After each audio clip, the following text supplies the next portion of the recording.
Entonces nos satisface mucho abordar hoy un tema que está en la palestra, que está en el debate y que está en el escenario nacional e internacional. El tema de la violencia, el tema de la agresión, el tema del fascismo, que tiene en Venezuela uno de los nichos a donde se ha colocado uno de los vectores de la violencia del capitalismo internacional. Eso hay que decirlo así, sin temor. No es una exageración. Venezuela se ha convertido en un punto fundamental de la lucha por la justicia y de la lucha por la paz, de la lucha por el avance en los derechos humanos, en las libertades humanas. Veamos el mundo cómo está y veamos cómo se ataca a Venezuela. Entonces eso no es gratuito ni es circunstancial. Tienen los vectores del sistema capitalista sobre Venezuela, desde Europa, desde Norteamérica y también desde Sudamérica, las flechas colocadas sobre Venezuela, porque Venezuela durante más de 20 años asumió y sigue asumiendo que tiene una tarea. Le encomendaron una tarea y la estamos haciendo. Hace 200 y pico de años también se le encomendó una tarea histórica y la cumplió. No es fácil ni es de la noche a la mañana.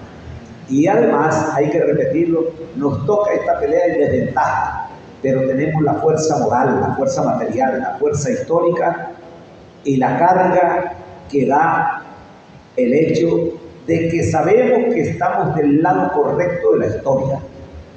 ¿Por qué estamos del lado correcto de la historia? Porque eso mismo lo decía Duque y lo dicen otros voceros de la política internacional. Estamos del lado correcto de la historia porque desde cuando llegó la primera avanzada del capitalismo internacional en formación y en expansión en las 3 naves de Colón, fuimos invadidos y fuimos escarniados y fuimos exterminados en parte. Y la población originaria de la que nosotros tenemos sangre y pellejo resistió al frente del combate, frente al europeo invasor, o en la retaguardia, en el bosque, en la montaña, para dar el paso adelante cuando la historia se lo reclamó, y se lo reclamó 3 siglos después, cuando salió el indio, el negro, el pardo, el mestizo, el zampo, a formar parte de los ejércitos que le quitaron y le quitamos a España la pretensión de hegemonizar no solo en Venezuela, sino el resto de América. Eso no nos perdona. No nos lo perdona. He hablado en ocasiones con historiadores que uno cree que son sensatos en España y ellos reniegan y rechinan y se muerden así los dientes, en que ellos siguen creyendo que esto es territorio de ellos. Entonces, como no pueden, apelan a la violencia y a la violencia multifórmica, de tal manera que nosotros debemos saber de dónde viene todo esto, cómo se manifiesta, cómo nos manipulan, cómo tratan de ponernos en contra unos y otros.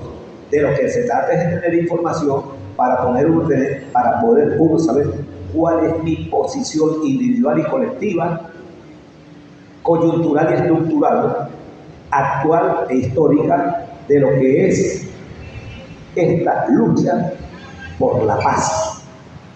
Si luchamos por la paz, estamos del lado correcto de la historia, como lo hemos estado desde siempre, porque luchamos por el derecho a la vida. Por eso es que estamos del lado correcto de la historia, porque luchamos por la vida.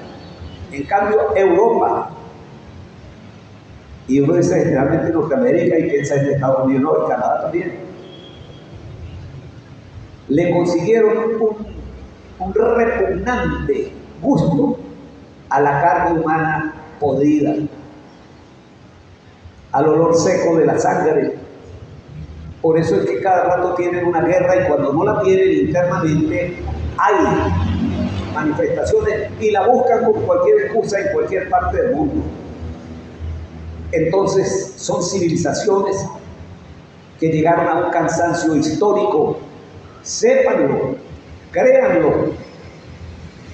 Esas civilizaciones llegaron a un momento de declive. Y entonces nosotros estamos en esta lucha para salvar la vida nuestra, la vida de otros y la paz del mundo. Me disculpan la larga introducción porque tenemos hoy a la compañera Anabel Díaz H, que conoce estos temas. Anabel tiene un programa los días jueves de 9 a 10 de la mañana. De 9 a 10 de la mañana, de 8 a 9, ya yo me iba le iba a cambiar los horarios. De 8 a 9 de la mañana, que abordan los problemas de Latinoamérica. ¿Cómo se llama? Latinoamérica, la hora de los pueblos. Latinoamérica, la hora de los pueblos. Los invito para que la oigan y oigan a sus invitados. De tal manera que va a hablar Anabel y yo voy a agregar algunas cosas, además de lo que estamos diciendo ahora. Entonces, este tema que nosotros lo vemos recurrente en Venezuela, porque nos pasó hace 20 años, hace 15 años, hace 10 años, hace 5 años, hace 4 años y hace 2 meses, de asesinar a quien no esté de acuerdo conmigo, a quien me dicen, me manipulan para que vaya a la calle a quemar, a matar, a asesinar, a crear terror. Eso no es nuestro, eso nunca ocurrió, ni siquiera en el siglo XIX, cuando fueron las guerras civiles casi que interminables. Esto es nuevo y eso tiene una razón de por qué. Porque Venezuela tiene lo que las potencias que hegemonizan el mundo del sistema capitalista necesitan.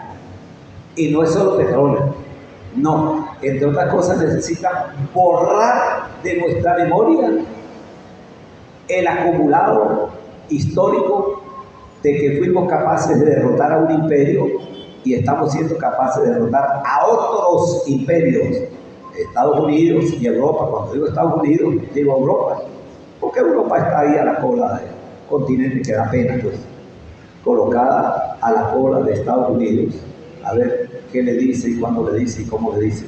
Entonces vamos a escuchar a Anabel Díaz H.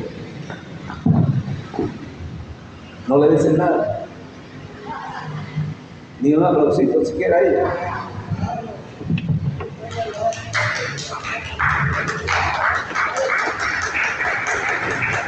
Buenos días.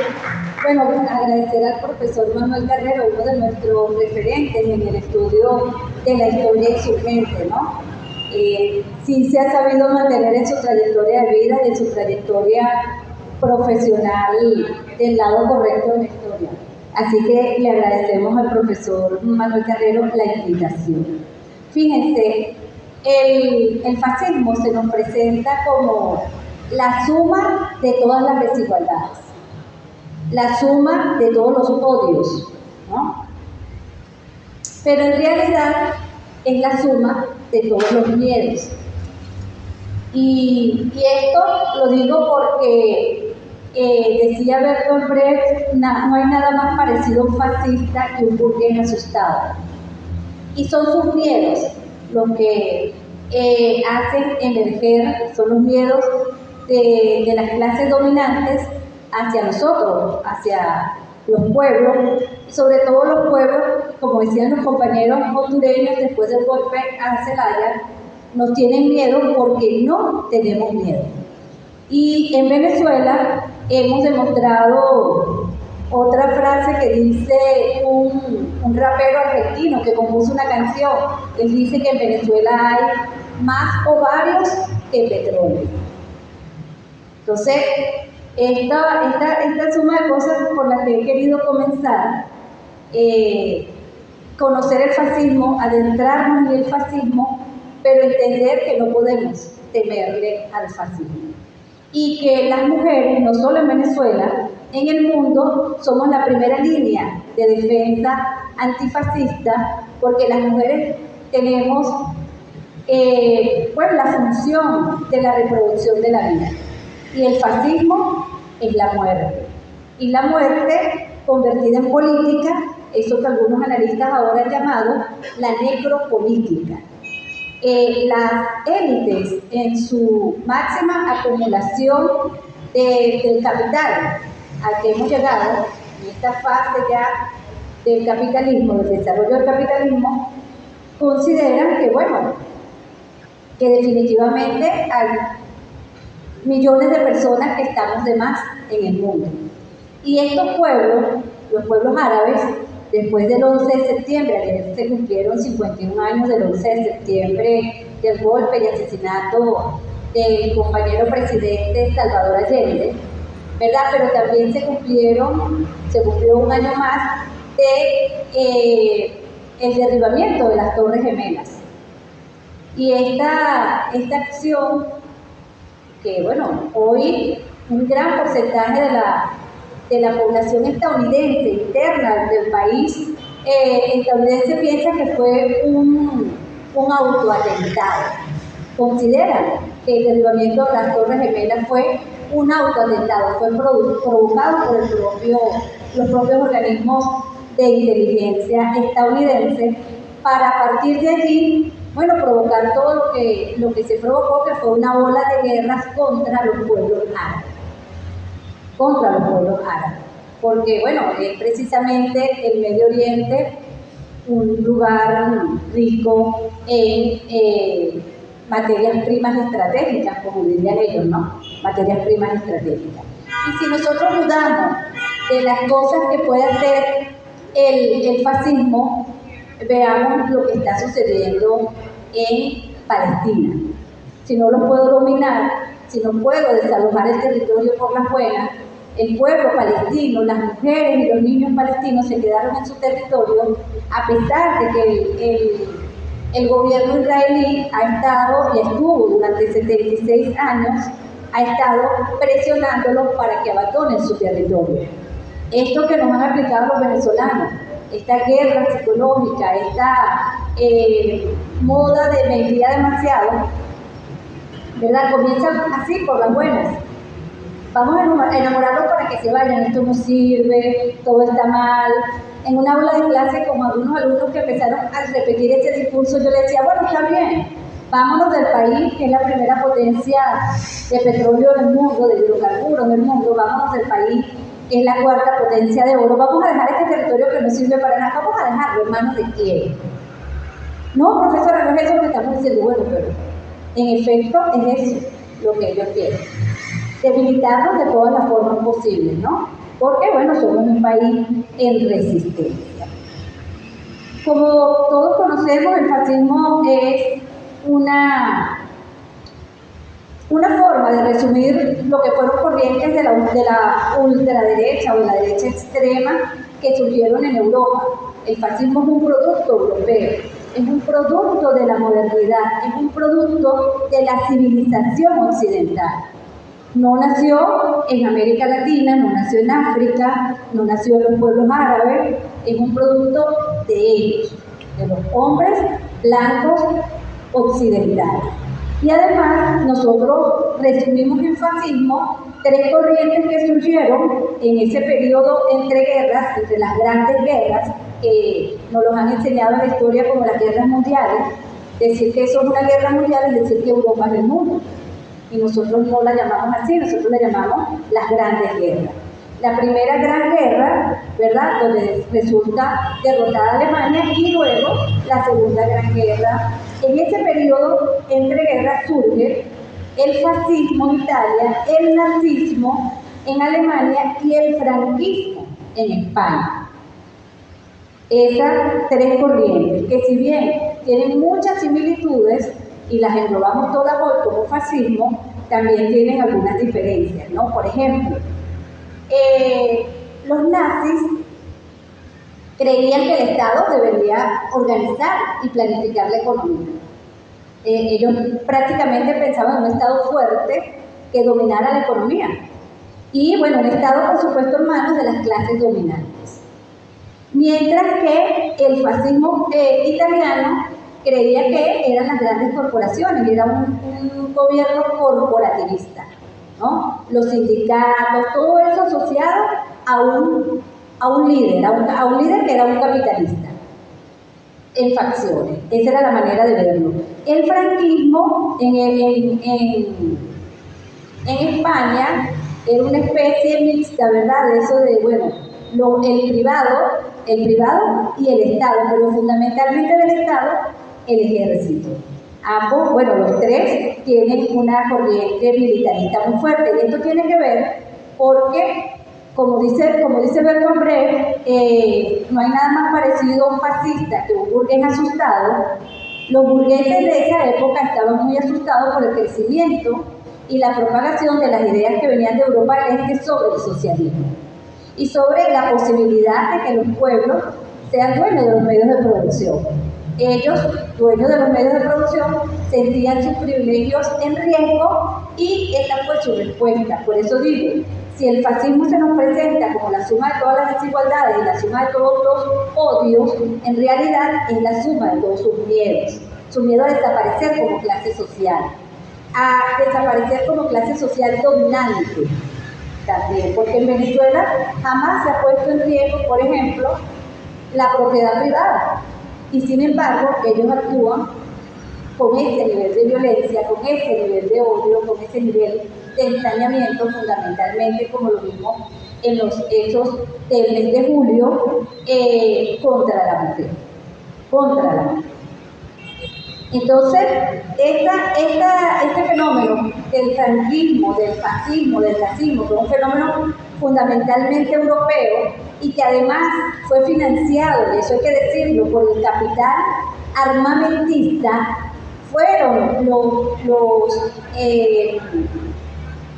los empresarios del área del armamentismo en el periodo de entreguerras los que financiaron a Hitler.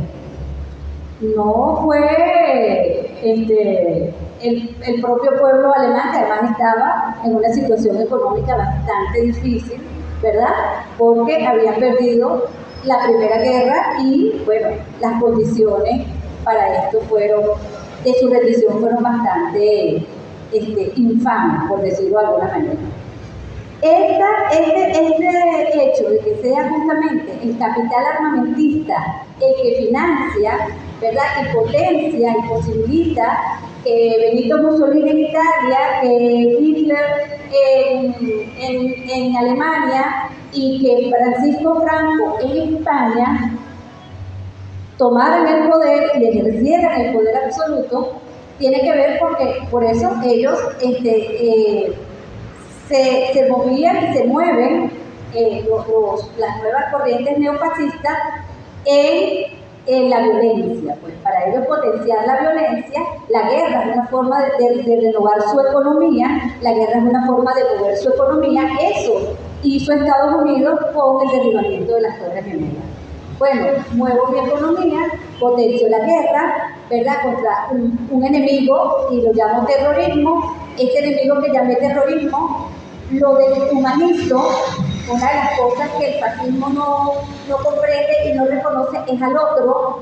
Nosotros, así como los supremacistas israelíes dicen que los palestinos son cucarachas, y a los niños palestinos los han encontrado asesinados con tiros en la cabeza o tiros en el corazón. No es un daño colateral, es intencional. Es una guerra de exterminio. Saco todo lo que puedo sacar.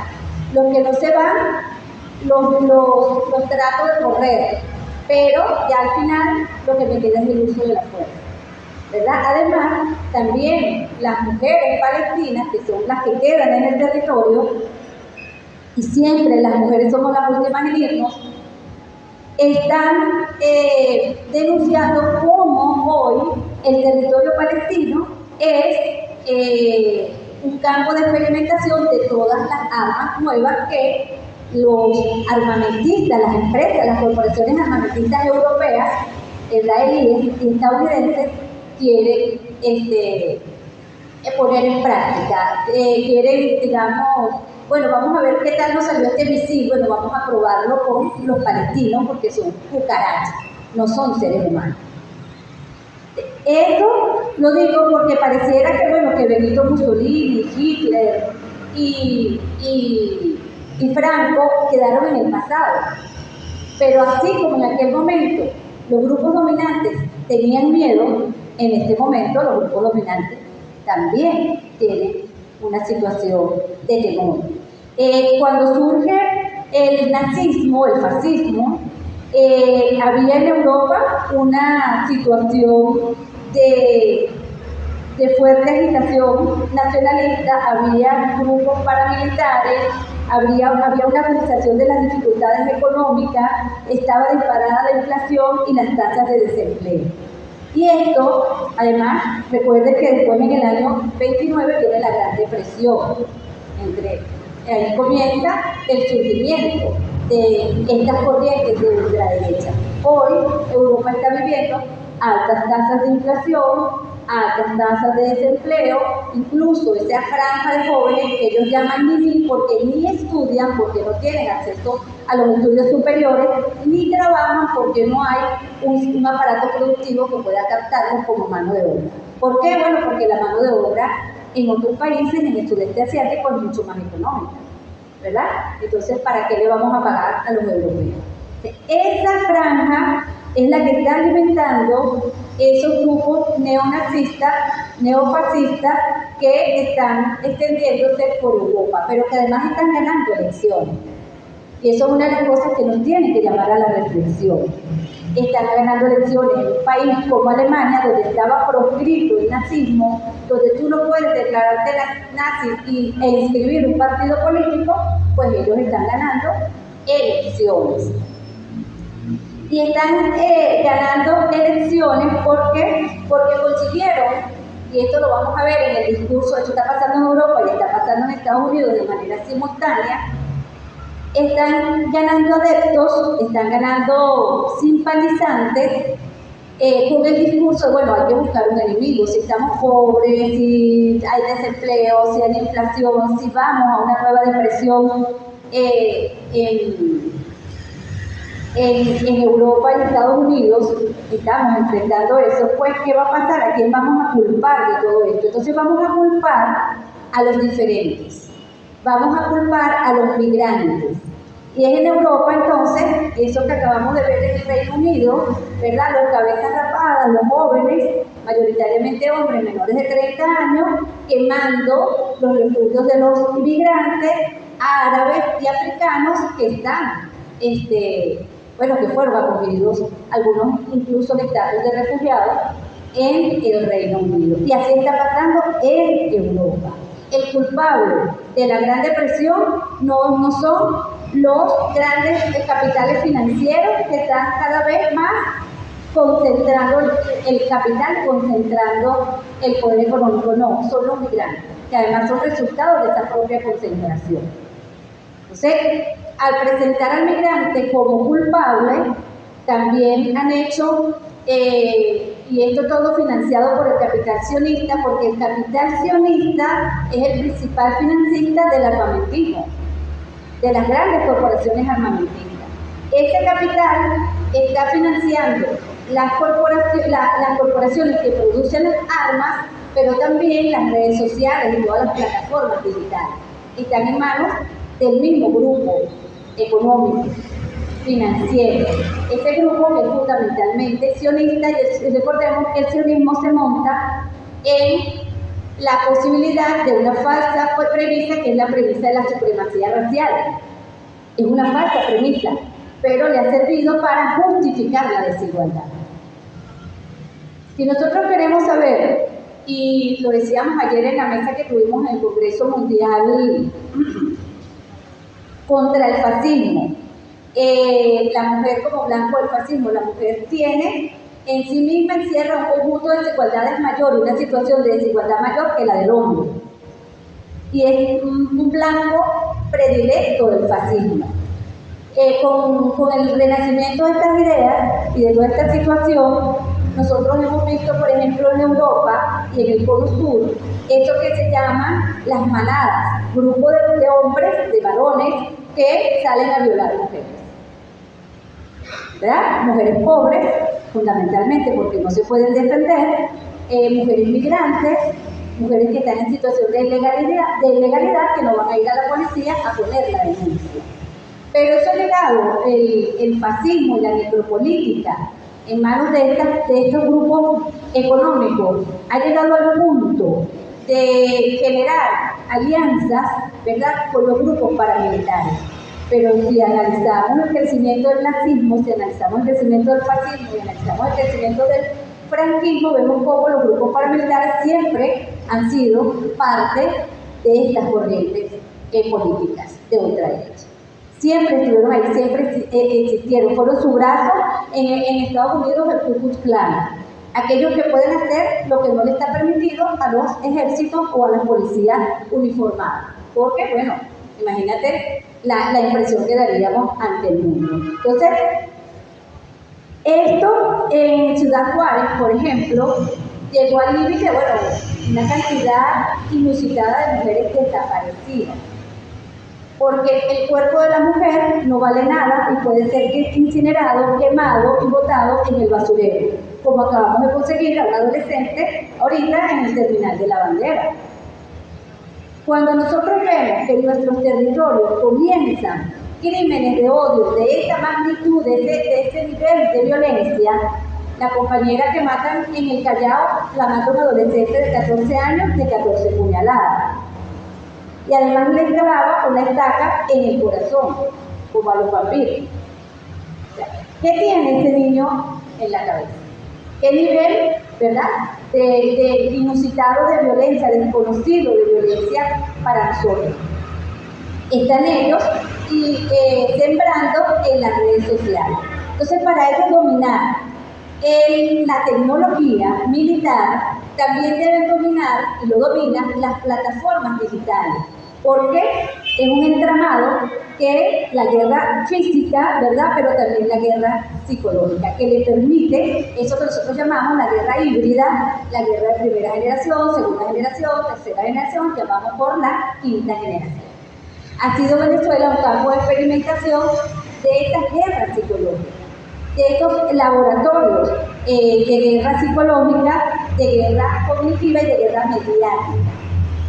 Nosotros en Venezuela en el 2002, ¿verdad?, hace 22 años, tuvimos un golpe de Estado, fuimos el primer país en derrotar un golpe de Estado patrocinado por los medios de comunicación.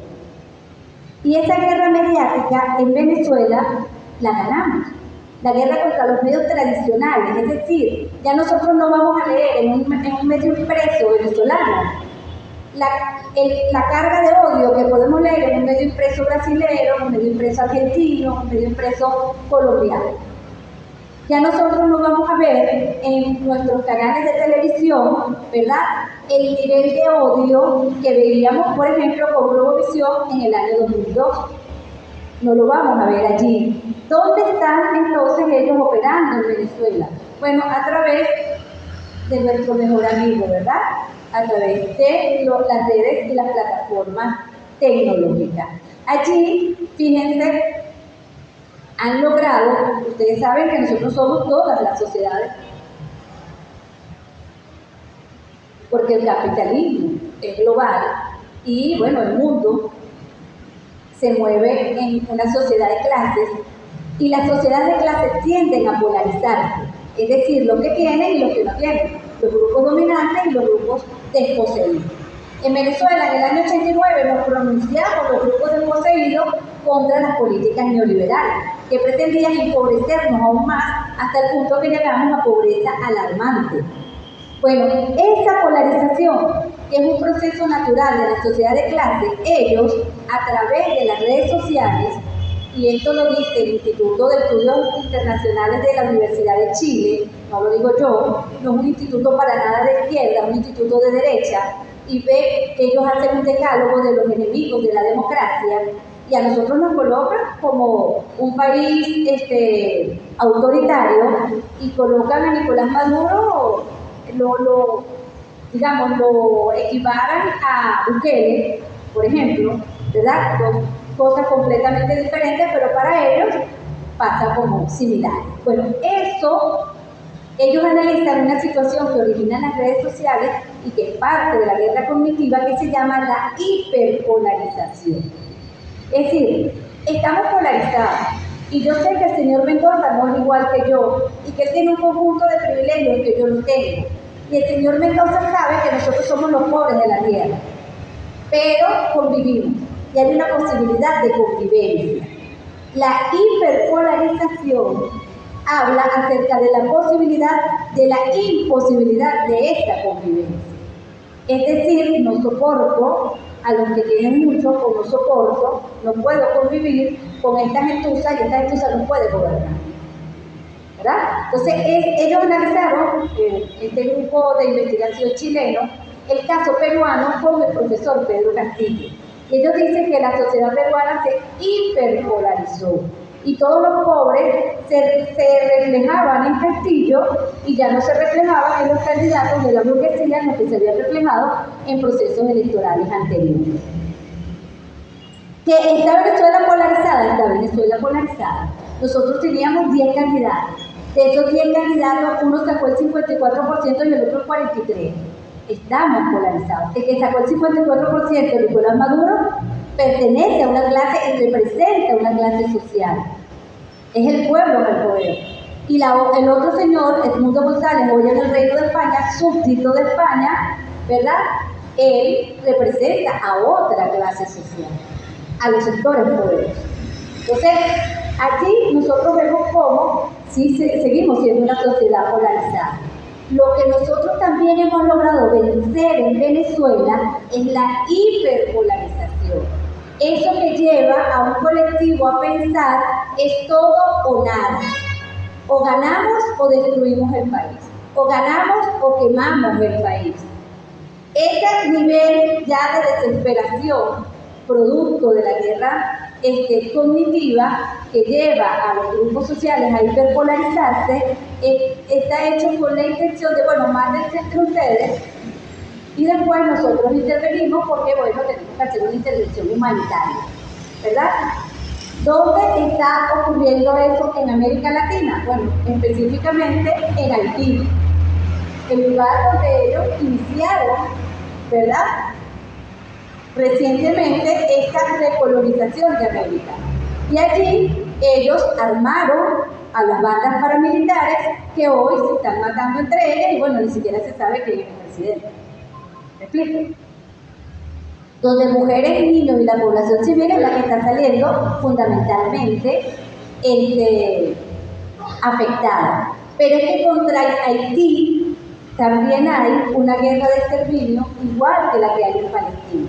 Y en Haití hay un genocidio en este momento, no a los niveles de lo que está en Palestina, pero que si nosotros, los latinoamericanos, nos despertamos y hacemos algo, vamos a llegar nuevamente a esos niveles.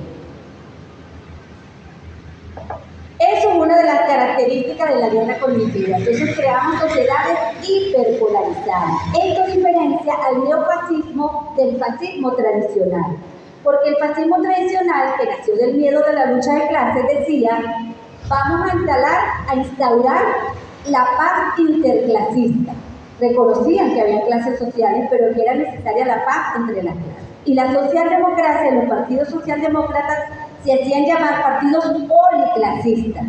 Es decir, un partido donde nuestros principios abrazan a todas las clases sociales, ¿verdad?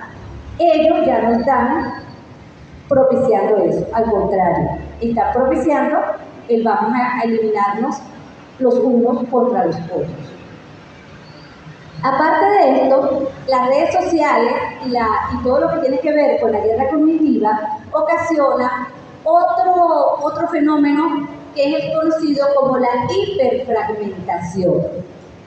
¿Qué es la hiperfragmentación? Bueno, ustedes saben que las redes sociales tienen fundamentalmente una función económica, una función publicitaria, ¿verdad?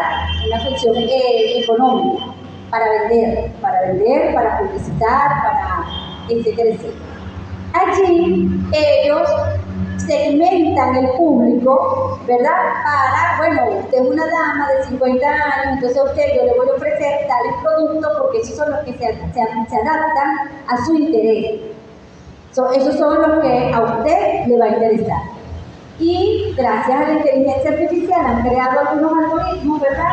Que entonces cada uno de nosotros recibe una información y un contenido diferenciado según nuestra raza, clase social, interés, gustos, etcétera, etcétera, etcétera.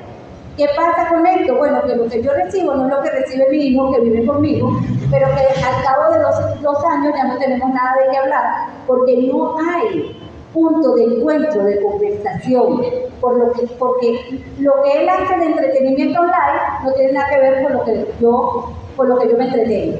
Lo que él consume en contenido no tiene nada que ver con lo que yo consumo en contenido. Mi sobrino de 20 años que va a la universidad me dice, tía, la profesora de historia habló del problema palestino. Y todos los muchachos preguntaban, ¿qué es Palestina y dónde queda? Y yo les digo, pero ya va. Y ellos no ven las redes sociales. Ay, tía, por favor. Lo que te lanza tu algoritmo no se lo lanza a ellos. Ellos nunca ven en sus redes sociales nada que tenga que ver con Palestina. Para ellos Palestina no existe. Entonces estamos súper informados, pero desinformados. ¿Me explico? Entonces, esta sociedad hiperfragmentada, por ejemplo, la vamos a conseguir en la sociedad argentina. Por eso es tan difícil para los argentinos cuajar un proyecto político de liberación. Y están como, le decía yo al compañero Atilio Borón, como la serpiente que se muerde la cola. Volvemos a repetir los errores pasados,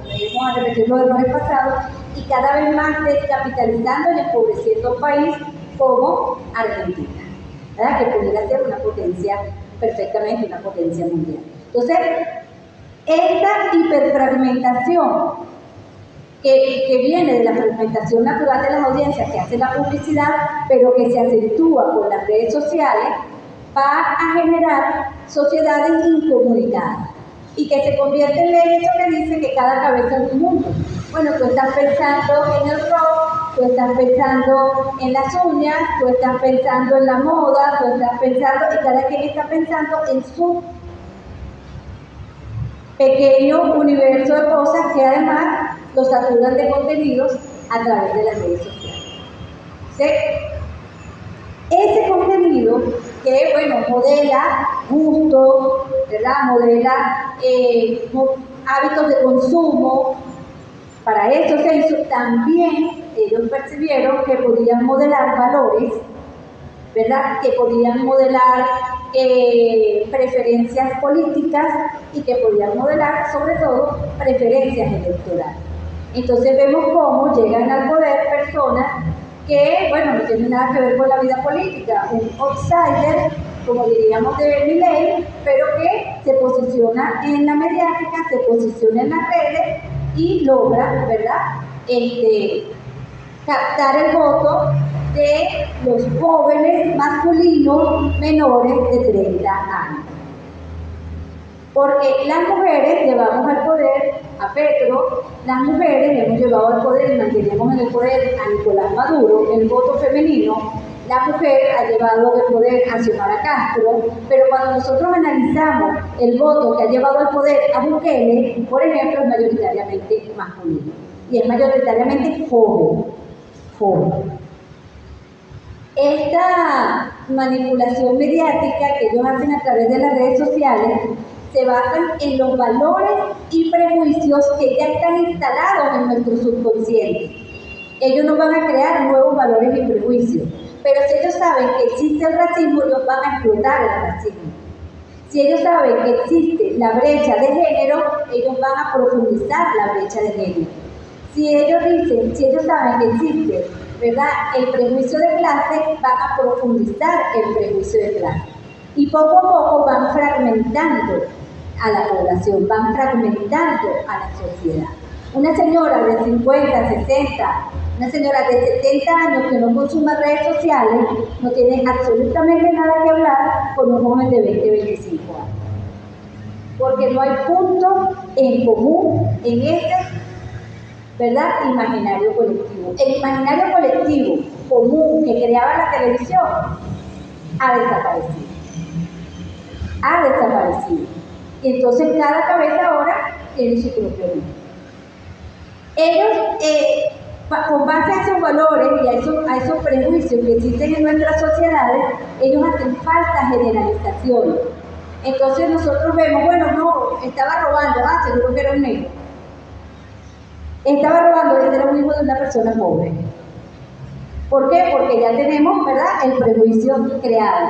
Y nos lo presentan hasta el punto que llegamos a cotidianizar. Pero con los videojuegos, fíjense ustedes, ellos han logrado cotidianizar la violencia. La violencia, él dispara primero, él mata mayor número de enemigos, ¿verdad? De los videojuegos, crean en nuestros muchachos, mayoritariamente los varones, también por supuesto algunas mujeres, esa idea de, bueno, yo soy invencible. Eso es donde se está creando la figura de la masculinidad. ¿Por qué genera y por qué mueven ellos la violencia en el macho? Bueno, porque fíjense ustedes, nosotros los socialistas le hablamos a las mujeres, hablamos de la igualdad de las mujeres, pero no le estamos hablando a los jóvenes, no le estamos hablando a los muchachos de 20, 21 años. Ellos no sienten que el socialismo tenga que ver con ellos. Ellos, que además las redes sociales le dicen que el comunismo es malo, y nosotros estamos escuchando en nuestros muchachos más jóvenes el discurso del marxismo que creíamos que estaba muerto, el de que hay que perseguir y matar a los comunistas. Ahora ellos nuevamente creen que hay que perseguir y matar a los comunistas. Y todo lo que no huela a capitalismo no diferencia, no que él es socialista, él es comunista, no hay ninguna diferencia. Todos nos engloban en la etiqueta de comunista. Pero en Europa, por ejemplo, tiene el añadidura de crear cosas como la rusofobia.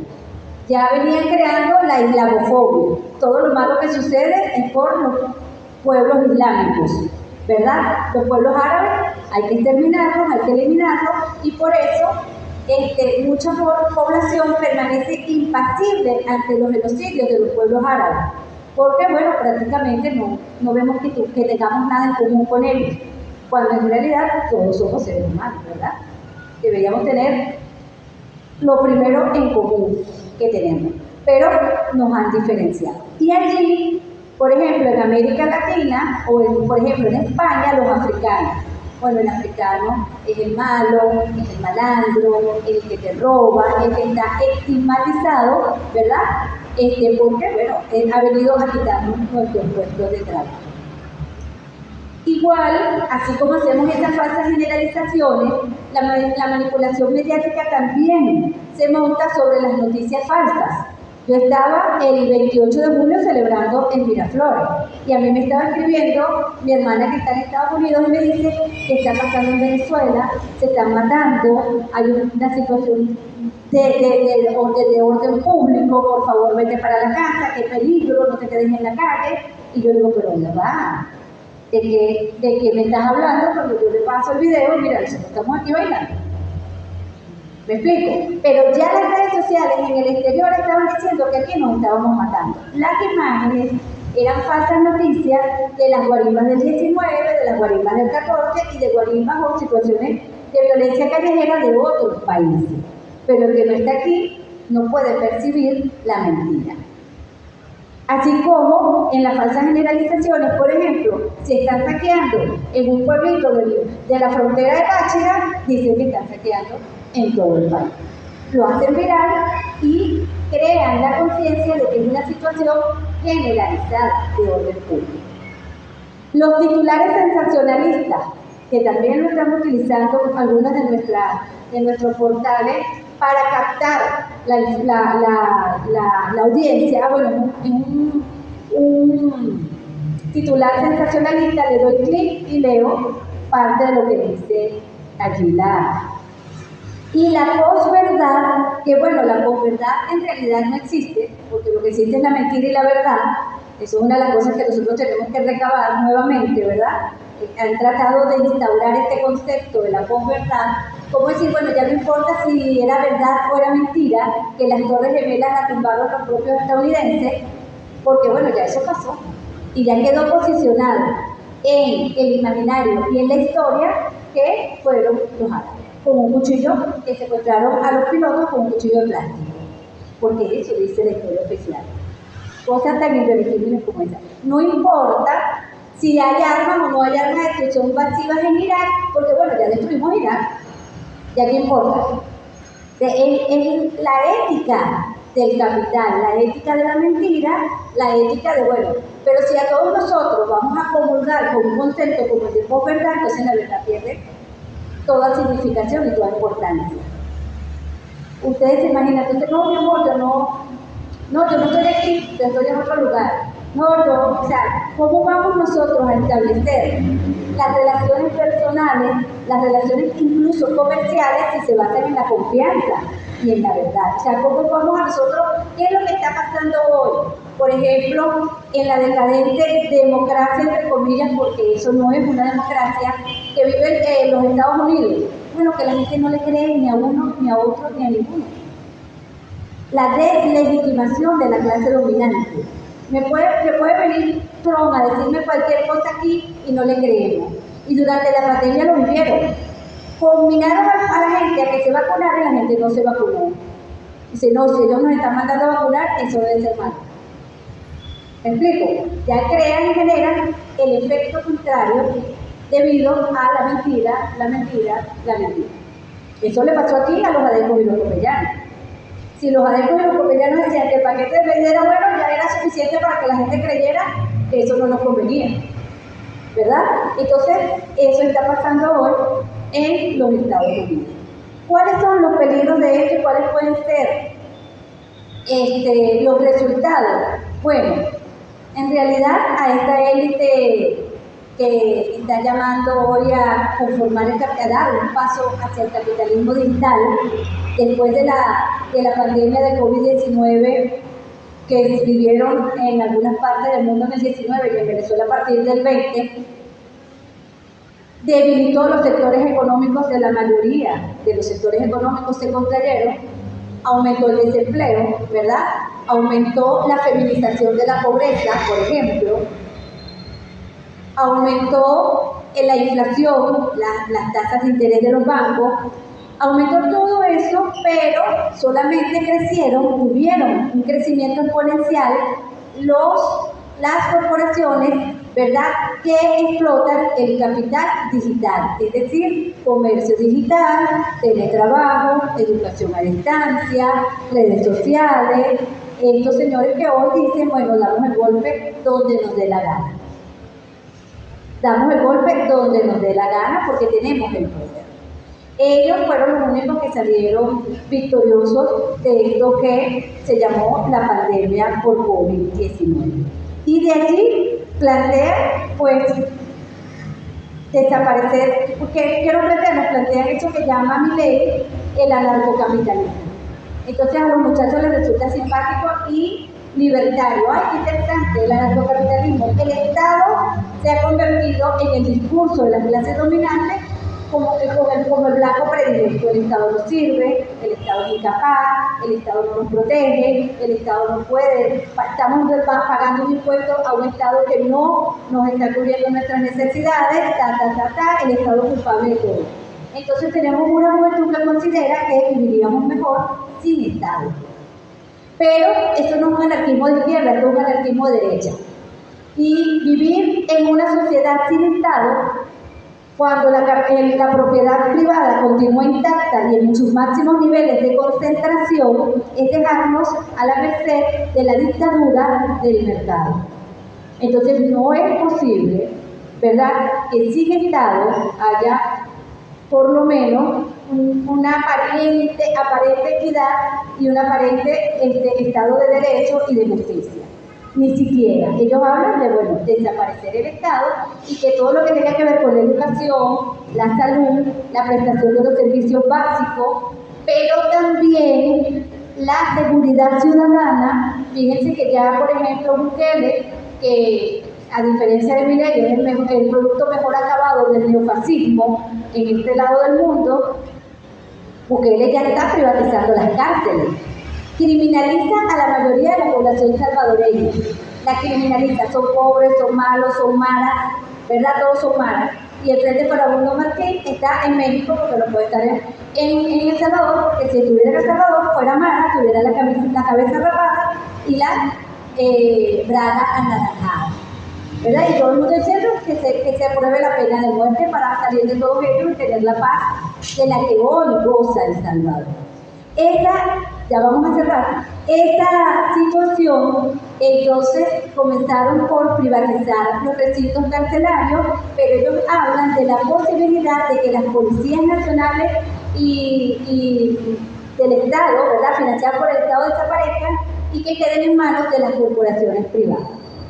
Así como han terciarizado la guerra, pretenden también terciarizar la seguridad ciudadana y por lo tanto el Estado no tendría que existir. Privatizar la justicia, el que tenga dinero puede pagarle al juez, el que no puede ir donde el juez, ¿verdad?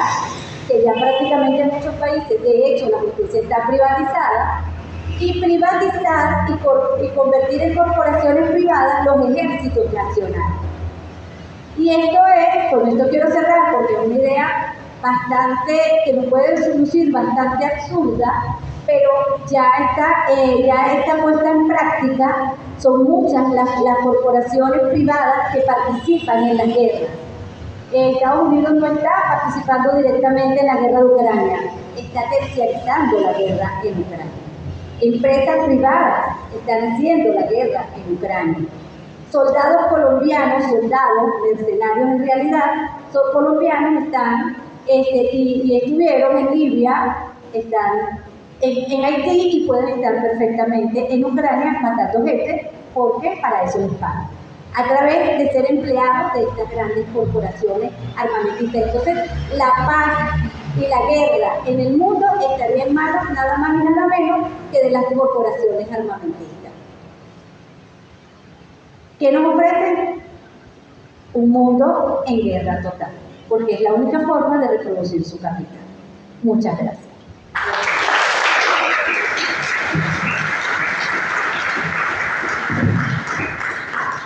Gracias, Anabel. Muchísimas gracias. Miren, yo soy generalmente quien hago de presentador, pero Daniela me dijo, usted tiene que hablar y me pasó un papelito ahorita. No se le olvide que tiene que hablar. Entonces, yo no hablo así tan bonito como Anabel, porque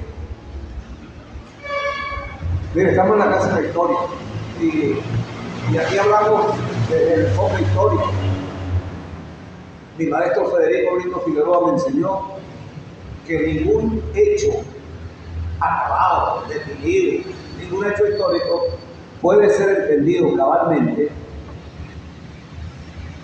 si uno no estudia y comprende los factores endógenos y exógenos, los internos y los externos, que han hecho posible ese fenómeno. Si uno tiene 3 hijos y uno le sale indisciplinado, brincón, desordenado, respondón, y los otros 2 muy bien educados, uno tiene que saber cómo crió a ese muchacho. ¿Cómo es que este muchacho ama el exceso de libertad, la complacencia en todo, y busque por ahí? Les digo esto porque es que el fascismo es un fenómeno concreto, real. No es que es una cosa de que se ve en la televisión y que dicen que por allá y me contaron que no, es que le toca la puerta a uno en la casa, es que le toca a uno el pellejo en la calle, es que se la toca la piel a uno en el trabajo, en donde va. Entonces es algo de lo que nosotros tenemos que estar pendientes, como de la temperatura, como del tiempo atmosférico, porque es una amenaza. Si vamos a buscar una partida de nacimiento al fascismo, bueno, primero debemos decir que el fascismo existe desde que existe el sistema capitalista. Porque los grandes ricos, millonarios, industriales, comerciantes, financistas, banqueros, etcétera, le tuvieron y le tienen miedo a la plebe, a la pobreza, al desamparado, etcétera. Entonces, el sistema capitalista, que aparece ya definido a finales de 1700 y ya empieza a tomar forma con ese mascarón terrible, hace unos 200 años, había fascistas que no son como los de ahora, pero había apaleadores y golpeadores. ¿A dónde? Donde se fabricaban los barcos, en los diques, en las fábricas, en los hornos, en las factorías, en las fundiciones. en las tenerías, en las fábricas de hilanderías. ¿Y por qué? Porque, bueno, sometían a una mujer a trabajo 16 horas, a un niño a trabajar 14 horas, etc. Entonces era la imposición por la fuerza del que tenía la violencia. Y a eso el rico, el poderoso, el millonario, a eso le han tenido miedo individual y colectivamente, como le tienen miedo los grandes consorcios y corporaciones en Europa, en Norteamérica, en Canadá, en Asia, en América, donde quiera que va, pues. Y los ricos grandotes, como tipo Rockefeller, vamos a hablar de él, y como tipo de estos ricachones de aquí, igualito le tienen miedo. Entonces, para una nación como la nuestra, que se alzó y dijo, no, por aquí no es el camino de nosotros. Entonces, desde hace 20 y tantos años han inventado cuentos demoníacos, fantasmagóricos, fantasmales, terribles del diablo, del infierno, del purgatorio, de la maldad, de todo lo que han hecho y que ustedes conocen, porque yo también lo conozco, venimos de mí. Entonces, todo lo que se ha dicho, todas las imprecaciones, maldiciones, mentiras, inventos, fantasías que nosotros hemos conocido desde hace 25 años, desde que comenzó todo este movimiento que llamamos chavismo, bolivarianismo, revolución, etc. Todo eso se ha caído por una razón. A mí, yo decía, bueno, ¿cómo es posible que esto de verdad? Oye, esto ¿cómo es? ¿Cuál es el secreto de esto que no se cae? Se le escuché al presidente Maduro el lunes. Esto no se cae porque esto es originario nuestro. Esto no se lo debemos a ningún país, a ninguna nación, a ninguna parte de ninguna sociedad de otra parte, sino que es nuestra salida de las entrañas, del estómago, de la mente, de la memoria, de nuestro compromiso, de nuestra manera de ser, de nuestra indianidad, de nuestra negritud. Es de ahí donde arranca esto que llamamos bolivarianismo, y esto es nuestro. Como es nuestra la yaca, la arepa, la guapanela, el papelón, la torta de jarana, eso es nuestro. Nadie nos va a decir a nosotros cómo se hace una torta de jarana o cómo se hace el papelón, porque eso lo sabemos hacer. ¿Y qué ocurre si nos la quitaron y nos pusieron entonces tortas preparadas, encajadas y conservadas en una nevera y en un dispensador en un supermercado? Y nos acostumbramos, mejor dicho, nos acostumbraron. En este proceso histórico nuestro, hay un personaje que ha quedado al margen, inclusive nosotros los historiadores, profa, o de quienes presumimos de historiadores, o de quienes investigamos. Se llamó Nelson Rockefeller. Bueno, eso es una cadena de que se han llamado Nelson Rockefeller, el hijo del gran multimillonario. Nelson Rockefeller llegó a Venezuela. Voy a tratar de acercarme un poquito y lo más breve que pueda. Nelson Rockefeller llegó a Venezuela en 1937, 36, 37. Se casó en el año 37 y se vino a Venezuela a pasar la luna de miel. Y se quedó 2 meses aquí. Pero no solamente que vino a Venezuela, sino que vino por varios países de América Latina. ¿Y qué pasó para que este señor se quedara aquí? Porque era el intermedio entre la guerra, Primera Guerra Mundial, la crisis mundial financiera del año 29 y los prolegómenos de la Segunda Guerra, y todo así anunciar que la vía por la que había terminado la Primera Guerra no era una vía de la paz, sino de la imposición, y que los países que fueron sometidos estaban rearmándose y vendría una... Eso por un lado, y por otro lado el desarrollo de la revolución bolchevique. Y entonces los Estados Unidos, como campo fundamental del sistema capitalista, que el final de la guerra de independencia dijeron, esto es mío y yo lo protejo. Entonces se dedicaron con distintas medidas, políticas, planes y proyectos a conservar la América Latina. Y en esos proyectos crearon planes. Y entonces Rockefeller fue comisionado por el presidente Eisenhower, cuando ya la guerra estaba en la puerta pues, de los campos de batalla. para que se viniera por América Latina, hicieron un estudio más cabal y completo de quien tenía recursos. El señor se vino por América Latina y escogió los países que más de mayor importancia para Estados Unidos eran. De tal modo que entonces se asentó en Venezuela por varias razones. Por el pasado histórico de Venezuela, por la rebeldía, por el desacato. Por eso que Venezuela le hizo fuchi así a Europa y a España. Y que le hace fuchi hoy a Estados Unidos, a Canadá, a Europa y a todo el que se le atraviese y no comemos cuentos. Y ayer nos dijeron que Europa iba en masa, iba a romper relaciones. Que rompa relaciones con nosotros. Tenemos lo que dijo el comandante Chávez allá en el Jardín Botánico para resistir eso y mucho más. Entonces nosotros, ¿quién nos va a tener miedo después de 25 años que aprendimos a hacer? De miles de años haciendo arepa de maíz, la aprendimos a hacer de papa, de coco, de ñame, de lo que fuera, y nos acostumbramos y transitamos todo eso y nos reímos, haciendo cola y nos reímos, pasando necesidad y nos reímos de los enemigos, los grandes enemigos que ha tenido el pueblo de Venezuela. Así que ¿quién nos va a meter miedo a nosotros? Entonces se dieron esos Rockefeller, porque Venezuela tenía lo que todos sabíamos y mucho más. No solamente petróleo y hierro, sino teníamos todo eso que llaman tierra rara, litio, coltán, oro, gas, etc. Pero más allá de eso, repito, tenemos un pasado, un costal, una carga. Tenemos una maleta al hombro, que es la carga del tiempo histórico para nosotros.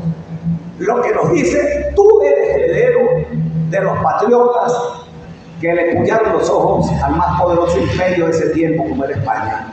Y la derrotamos aquí, la derrotamos en Nueva Granada, la derrotamos en Ecuador, la derrotamos en Perú, y la derrotamos y derrotamos hoy a quien se nos atraviesa. De tal modo que entonces Rockefeller se viene aquí y a través de distintos planes, entonces empieza a cambiarle el gusto a los venezolanos. Usted hace arepa con las manos, uchi. Eso puede traerle contaminación. Y jugo, que agarran la jugo lechosa, porque no había trituradoras ni licuadoras. Y usted la agarra y la hace, ay Dios bendito, yo se la traigo en una botellita. Y la arepa, pues mire, yo la con el maíz, yo se la traigo en una caja que se llama quero. Y la leche, yo mire, la leche así ordeñando la vaca, eso tiene riesgo. Se la traigo encartonada y envasada. Y mire, para que conserve la carne ahí hay una caja blanca grande que se enfría, eso se llama refrigerador. Y el dulce lechoso, eso yo se lo hago mejor, enfrascado y mal. Y al cabo de 5, 10, 15, 20 años le habían cambiado el gusto al venezolano, después de miles de años. Y eso le costó tiempo a Estados Unidos, a las corporaciones norteamericanas. Pero en ese mismo momento, Rockefeller, los gringos y las grandes corporaciones norteamericanas empezaron un proyecto de despojar al Estado venezolano de esas riquezas y privatizarlas. En ese proceso es en el que estamos todavía, porque lo fundamental de la riqueza del Estado venezolano está por la vía constitucional perteneciendo a todos los venezolanos a través de las normas, leyes, etcétera, que el Estado se reserve esa riqueza para sí. Entonces, ¿cuál fue el proyecto de Rockefeller? Privatizarlo, corporativizar al país. Y en eso intentaron con los Alecos, con los Copellanos, intentaron con una cantidad de personalidades, lo intentaron con Carlos Andrés. Parece ser que en el seno de Acción Democrática, los distintos grupos, no siempre todos estuvieron de acuerdo en extranjerizar al país. Y con Carlos Andrés, que le dieron la tarea en las elecciones de 1973, sí, era privatizar el petróleo primero que nada. Por eso quedó en un famoso artículo que Xavier Saravia debe saber de eso, cuando en el Congreso de entonces se discutió la privatización y dejaron en el artículo a Arturo Hernández Grisandi, que era ministro de Petróleo, un huequito por allá en un literal que se nacionalizaba todo y todo de Venezuela, pero que Venezuela no se negaba a la participación del capital extranjero en la producción, explotación y comercialización del petróleo. Entonces no pudo Carlos Andrés en ese momento. Y entonces no lo había podido hacer Caldera. Caldera hizo una ley de nacionalización del gas y las industrias, no sé qué, que también le quedaron huecos, le quedaron fracturas internas, pero necesitaban era tomarlo por completo. De ese proyecto que viene desde los años 40, 50, entonces vivieron la luna de miel, que era la entrega del país, sin mayores situaciones de impedimento. Cuando comenzaron a darse cuenta que el país iba hacia un gran revolcón, como fue el caso, empezaron a pensar cómo asegurar todo esto, porque el mundo estaba empezando a cambiar. Fíjense, a finales de 1700, la revolución industrial puso en pleitos a las potencias europeas.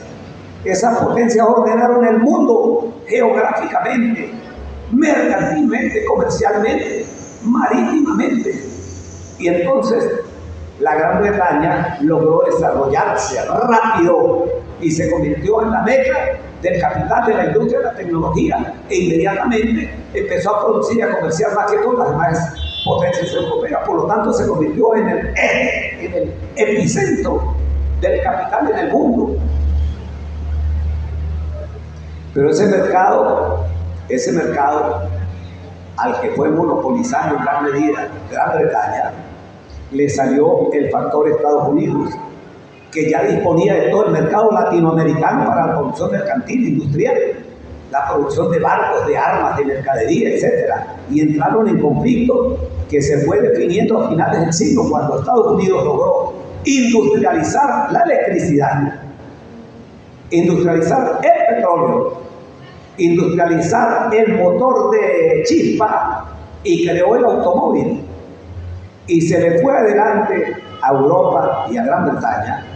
Entonces Estados Unidos comenzó a ser el epicentro, mientras Europa estaba en conflictos que no terminaron de solventar y que los condujo a la Primera Guerra Mundial. De esa Primera Guerra Mundial quedó titulado el Imperio Austrohúngaro, el Imperio Otomano, y quedó herido de muerte el Imperio Francés. No solventaron las cosas sino momentáneamente, y por eso fueron a la Segunda Guerra Mundial. De la Segunda Guerra Mundial quedó hecho trizas el Imperio Británico. Y entonces quedaron dos polos en el mundo, Estados Unidos y la Unión Soviética. La Unión Soviética terminó su tiempo en los años 90, 80, 90, y entonces Estados Unidos se erigió y dijo: ha triunfado el capitalismo, es lo único que queda. Levantamos la bandera y se acabó la historia, porque el marxismo decía y dice que la historia es el recuento, la memoria, el estudio de la lucha de clases. Y si se acabó el comunismo en Cuba, en la Unión Soviética, ya no hay nada que contar. Se acabó la historia y los triunfadores somos nosotros. Y al rato le salió Venezuela por aquí. Unos mulatos, unos zambos, unos negros, unos alzados. Y le dijeron: taima, aguántate. Y entonces despertaron a un pueblo en Venezuela cuyos movimientos se fueron por el Caribe, se fueron por Centroamérica, se fueron por Sudamérica, cogieron camino hacia África, hacia Asia, y conmovieron al mundo. Y lo tienen conmovido. Somos nosotros el epicentro de la resistencia y del desacato mundial frente a los grandes poderes del mundo. Es eso lo que sucede. En ese proyecto de corporativización de las riquezas venezolanas, entonces buscaron a varios candidatos y comenzaron a invertir, ya no en acción democrática, sino, recuerden que esos partidos quedaron derrotados, quedaron rotos. Entonces hay que buscar partidos nuevos. ¿Con qué? Con las ruinas de los partidos que quedaron demolidos. Y entonces quedaron todos esos grupos nuevos que salieron, que era de la misma sangre de los anteriores. Es decir, cuando digo la misma sangre, era el mismo compromiso con Estados Unidos. Entonces buscaron a ver quiénes, y salió esa generación de estos jovencitos bonitos, catines, ojos azules, y se fijaron en uno ambicioso, impúdico, avariento, que se dice que es descendiente del libertador Leopoldo López, y le invirtieron a Leopoldo López. Pero, Venezuela había crecido poblacionalmente y se llegó un momento en que más de la mitad, hoy es Venezuela, más de la mitad de la población votante son mujeres. Entonces hay que buscar una mujer. Y Leopoldo López, avaro, impráctico, audaz, irresponsable, tuvo que darle paso a la señora. Y a la señora, como Leopoldo López, le dijeron: usted va a ser presidenta. Pero resulta que la señora no cuenta con los avales. Y entonces, ¿qué ha ocurrido? En cada una de las batallas electorales han sido derrotados, pero disponen de todos los recursos mediáticos para falsear esa verdad. Y carecen además de las tácticas de combate de la mujer venezolana, que en el callejón, en el barrio, en la escalinata, en el rancho, resuelve los problemas, como no sabe responder a la que vive en el Cerro Alto, el Cerro Verde, por allá en el Country Club.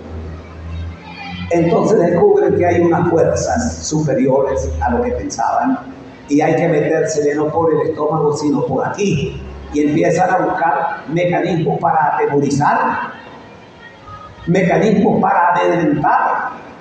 No es suficiente con quitarle la harina pan y el azúcar y la carne y el arroz y tal, etcétera, porque aprendimos a resolver guerras que no se resuelvan 2 o 3 veces. Uno se acostumbra a convivir y a resolver eso. Pero por aquí el temor, el miedo. Entonces es otro tipo de escenario, y en ese estamos.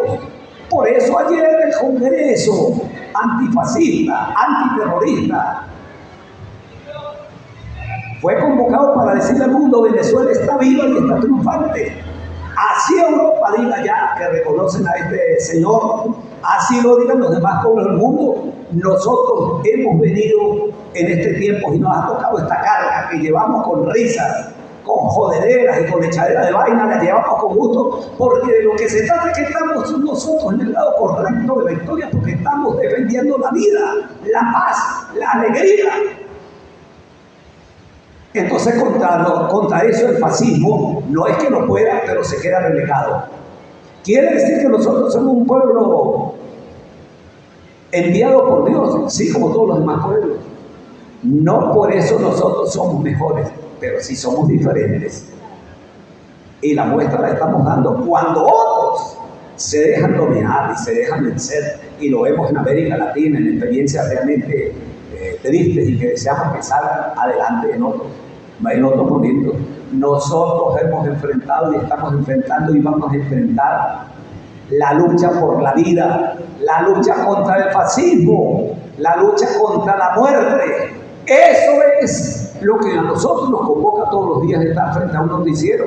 Es lo que a nosotros nos llama para creerle a un hombre que llegó a asumir una responsabilidad y que más de medio mundo entre nosotros no le daba cartel, pero que hoy dirige la revolución bolivariana, dirige al pueblo venezolano, dirige las izquierdas radicales del mundo, y que ha tenido que ganarse el respeto del mundo, tanto de la derecha como de la izquierda blanda, y que está en Miraflores, y que está ahí todos los días diciéndole al pueblo venezolano y al pueblo latinoamericano y a los pueblos ofendidos y humillados del mundo: tenemos razón y vamos para adelante. Todos los días estamos venciendo al fascismo, estamos defendiendo la revolución nuestra, que aquí se llama bolivariana, y en otras partes se llama cristiana, y en otros se llama la lucha por la justicia, y en otros se llama de distintas maneras, pero tiene un líder que es Nicolás Maduro.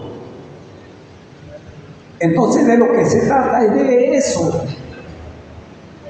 Es de eso de lo que se trata, la lucha contra el fascismo, la lucha por nuestra vida, por nuestra libertad, por nuestros alimentos, por la paz, por la alegría. Y hemos empezado a reírnos ya con las gaitas, y va a llegar la Navidad, no como todo el mundo quiere, pero vamos a llegar en mejores condiciones que en otros años porque hemos vencido, porque estamos derrotando al fascismo, porque estamos derrotando a los enemigos de la humanidad, porque estamos derrotando al imperio más grande y poderoso, no del mundo, sino del planeta, porque la lucha se fue del escenario físico terrestre y de los mares arriba al bosque satelital, desde donde se maneja la guerra, la información, desde allá, y estamos derrotándolos.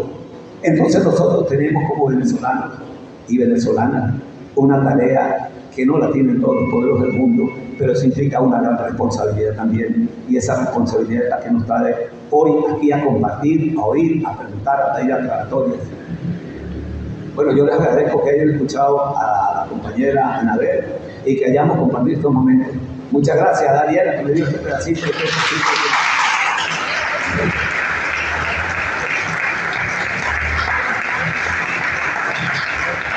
Miren, mañana hay a la 1 de la tarde hay un conversatorio, mujeres antifascistas, a la 1:30. Así que es muy bueno almorzar y venirse a escuchar parte de esta lucha, de este combate, aquí mismo. Aquí mismo. Muchísimas gracias a todas. Si hay preguntas, Anabel está dispuesta a responder.